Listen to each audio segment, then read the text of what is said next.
All right, there we are. Hey, everyone, welcome back. Here we go. Another Conversations on Vitality. I'm your host, James Gardner, as always, with Ariel Jarvis on the other side of the mic. Hello, Miss Jarvis. How are you today? I'm good. How are you? I'm good. Good. Good. I'm excellent. Thank you. Happy October to you. Happy Halloween Yeah. month of Halloween. Fall is here in the air for sure. You wouldn't know it though, looking at my Facebook yesterday. We were out on the boat, I water know. skiing, and I was like, technically it's called wake surfing, so it's a whole new term. And the water was so warm and it was so beautiful, and it's October. I'm like, is this August or what? It's crazy. I know. I know. We've had some really nice days here in the Pacific Northwest for sure. But make Yeah. no mistake, the dark gloom is coming as it always does. Yes. Get that vitamin D ready. All right. Yes. All right, gang. Today we're continuing our series of the body systems, 11 body systems that we have to deal with every day. Today's conversation is around the urinary tract and all its magnificent parts that make up how we process and deliver waste. So, or excrete waste, I should say. So, Ariel, let's dive in. Let's educate and have some conversation, and then offer some solutions for some conditions that people may be dealing with. Yeah, absolutely. So we always like to break it down. So, what is your urinary tract made up of and comprised of? You have your two kidneys. They look like little beans and they're located in the lower back.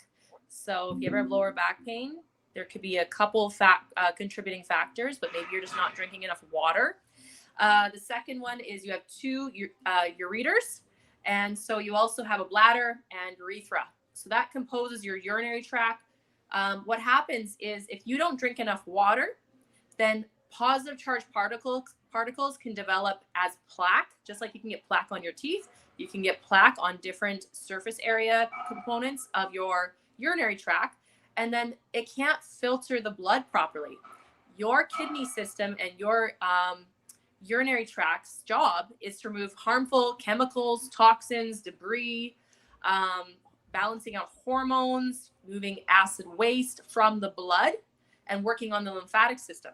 And so, if you don't have two kidneys, you need to take care of the one kidney you have, right? We have Mm, two for a reason. It's because if we lose one, that's okay, but you really need to be mindful about that one that you have left. So, it's very, very important. And we'll talk about how to maintain a healthy kidney function. okay. So, if you want more for prevention, then obviously drinking a lot of negative charged water. Remember, magnetism, negative is attracted to positive, right? They bind.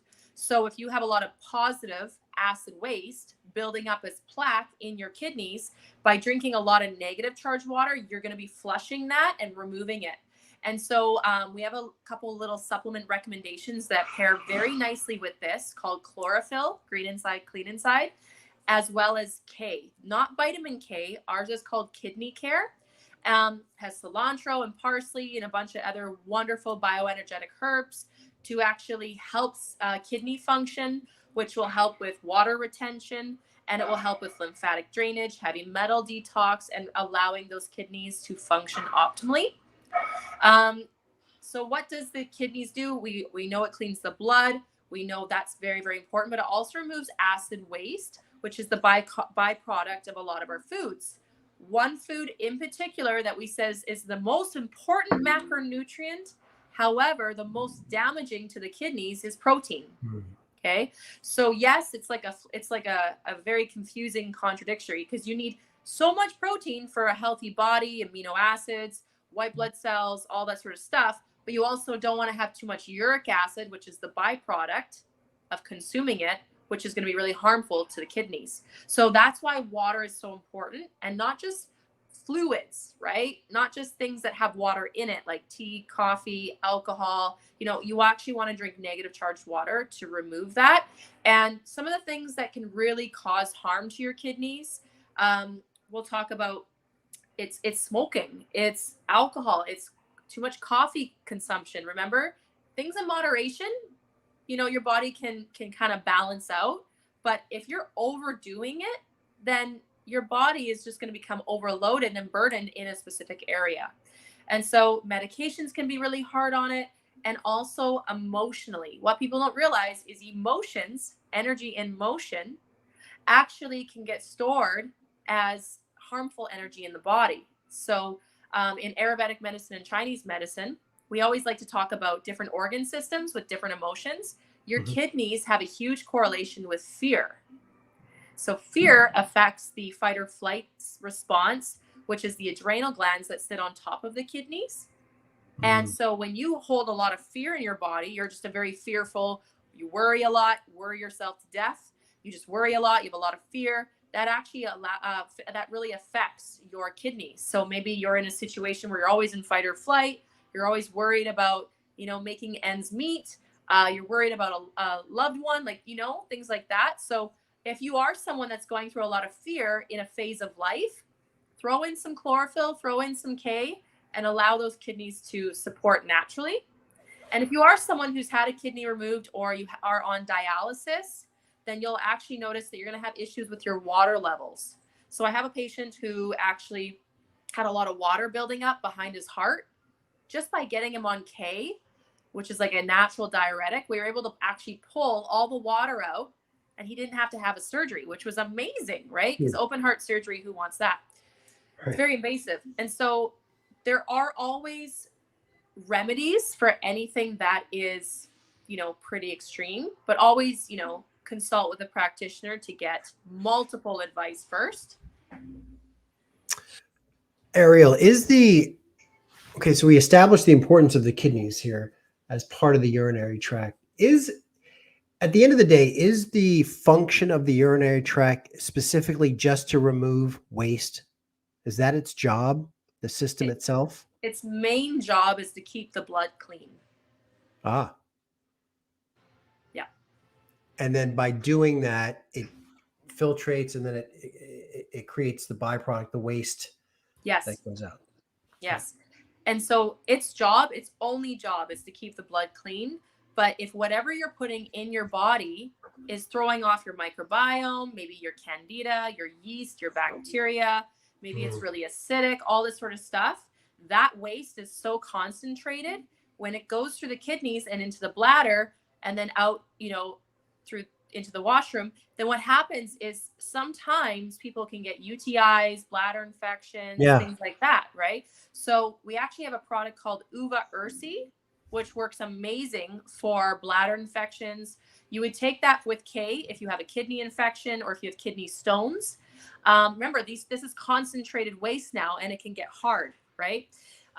Or if you're somebody who gets yeast infections a lot on the outside, then you can use an actual probiotic, insert it with some silver gel to establish a healthy equilibrium and ecosystem and pH balance. Mm. So you mentioned bladder infection. So is that a result of too much acidity coming through from the kidneys? Correct. Okay. Hmm. Yeah, basically there's just too much waste coming out and you didn't dilute it enough with enough water, Right. and the waste that was coming out was so acidic and so bacterial ridden that it didn't clean properly. Some people can also have bacteria entering the other way, so not cleaning properly Right. after being Right. intimate, right? Right. So just making sure you're having proper hygiene to protect yourself. Okay. So let's go back to kidney function. Obviously, someone near and dear to both our hearts actually is operating on a kidney. So what can people do to really? I mean, you offered a couple of cleaning solutions. What do they have to be mindful of? What can they do to really get those kidneys? Yeah. So I always Fire. say when a kidney's been removed, then there's really nothing you can do about that specific kidney. If it's still present, remember your cells turn over every 25 days. So through basically giving the body and the cells what they need, you can have potential around getting a kidney back to function. But let's just say you only have one kidney, then it's very, very important to take a look at your stress load, your rest and digest, right? Making sure that you're within balance because you're already a little off, and making sure that you're taking a look at your acid waste. So get yourself on negative charged water, drinking your 3 to 4 liters a day. making sure that you have, unfortunately, a lower protein diet. So you wouldn't eat your full body mass in protein. You would probably cut that in half, unfortunately. And then just making sure that you are not consuming any alcohol, zero, no smoking, no medications, and very limiting your coffee consumption, and zero carbonation, no diet Cokes, no diet Pepsis, nothing like that. And you can actually put frankincense on the lower back, essential oil on the lower back, to help with stimulation of that kidney, and making sure that you're taking chlorophyll 2 to 3 times a day, and the supplement called K, and that will be like the toothbrush for the kidney wall. That will support you so that you have proper kidney function. If it is a little bit sluggish, it cleans it out. And if there is any like debris or stones or anything like that, it will remove it so that that kidney is the best that it can possibly be.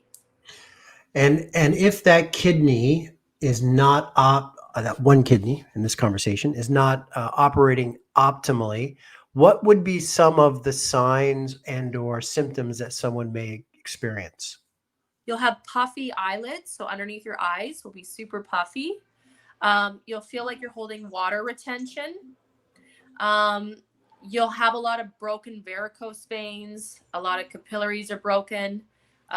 Puffy ankles, like some edema issues. You can have lower back pain, chronic fatigue. You can have digestive issues, bloating issues, anything digestive. And as well as it does affect your hormonal system because it's so close to the adrenal glands, right? Because they sit on top of each other.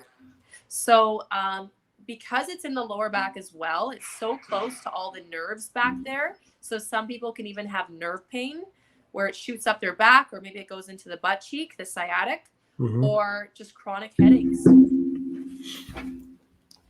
Okay. Well, there you go. Kidneys are an important thing, obviously, as every part of our body. Ariel, I have a question for you. Because we talked acidic waste, we talked uric acid, things like that. In the past, you've shared with us what we can learn about our diet and our health from our stool by examining stool. So is there things that we can learn or understand from our urine? Yeah, absolutely. So when you're properly hydrated, your urine should be clear. When you first have your first urination when you wake up, because you've been sleeping for 7 to 9 hours, you will have color. So that's normal. Any urine after that should have no color. The smell should be very limited. If you have a very bad smell, that is not normal. That's too much ammonia. Yeah. And if it burns, that's bacterial. And if you have stabbing pain in your lower back when you pee, then that could be kidney stones, right? So there's a couple little things to look at and think about. So the best thing you can do as well is I always put lime juice in my ionized water, my negative charge water, and that acts as an extra boost for your kidneys because it removes any mucus that can be built up and any blockages in those little ureters, right? They're these tiny little tubes.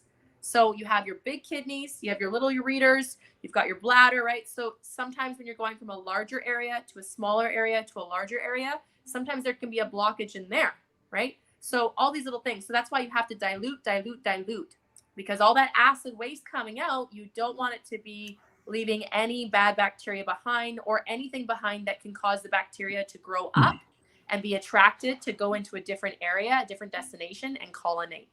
You said lime juice, lime, not lemon. Lime? Correct. Lime. Cool. Yeah. Okay.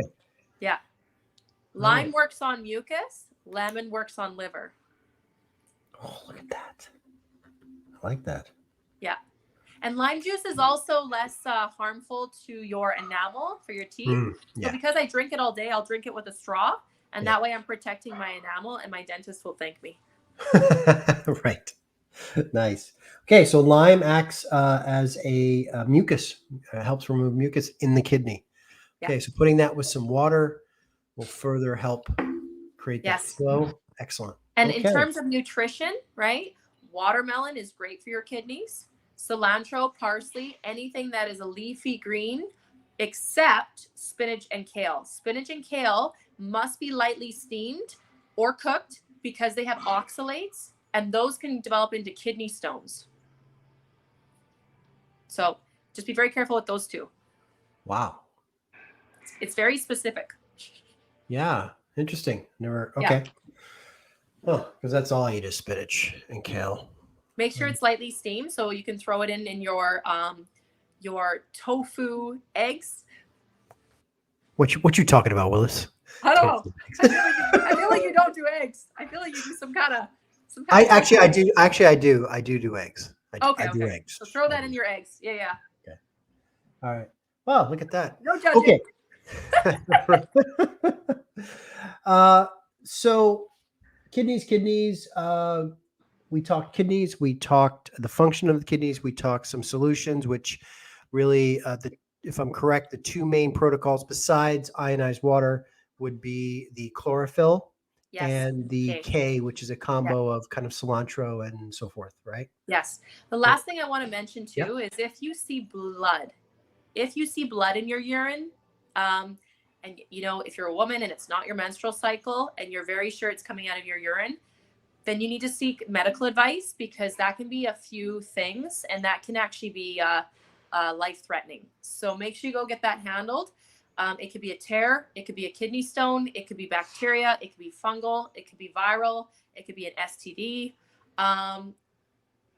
it could be acid, it could be an ulcer. Like, there's so many different things. So go get that checked out.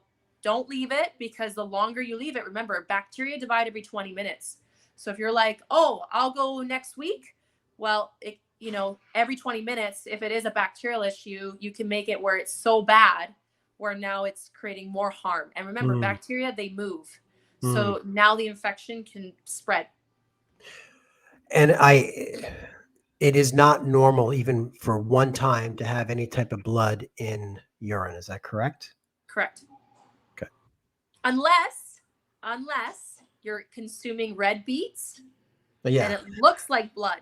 I've had patients where they've called me and they're like, guilty. I think I'm bleeding. And I'm like, are you eating red beets? They're like, yes, false alarm. Okay. So then we got it all covered. Oh, yeah. Yeah. Because I had that scare my first time when I was doing my beet juice back in my rowing days. Yeah. I almost passed out. I was like, what's going on? Yeah, it's terrifying. So it is actually. Red beets. I know, right? All right. And of course, telltale signs too, so our urine can also tell us things besides just clear, and not be mindful of the smell. Ammonia was one, that acidic smell. Technically, outside of the first trip to the washroom in the morning, everything else should be clean and somewhat odor free, I guess you would say. Correct. Truly? Yeah. Yeah. Okay. Yeah. Good. Any last thoughts for, so what would be your protocol, Ariel? Like, let's say that someone's coming in. I know you talked some solutions, but what would you do to determine maybe a kidney protocol for them? So I always like to do my own testing. So we would do an organ test. We would hook you up to a quantum bioenergetic energy test, where it will actually determine the spectrum of where your kidney function is at. Tell us if it's inflamed, tell us what's kind of going on. And then also take a look at all the other body systems, because we want to make sure, well, is the kidney directly affected or is it indirectly affected? That's caught, so we kind of take a look at the direction there. And so we would do something called a galvanic skin response. We would go through all the organ systems. Then we would hook you up to an organ scan. And then we would do some blood work called live blood and dry blood analysis. We would go through your health history, talk about all the fun stuff going in your body, and get to know what is happening on a chemical level, right? We have to really understand what's happening. Are you smoking? Are you drinking? Like, what's going on? So obviously you need to be honest. I've had a lot of people where they try to hide certain variables, and I'm like, no, I need to know. And if you've had 4 ventis from Starbucks, these are things I need to know.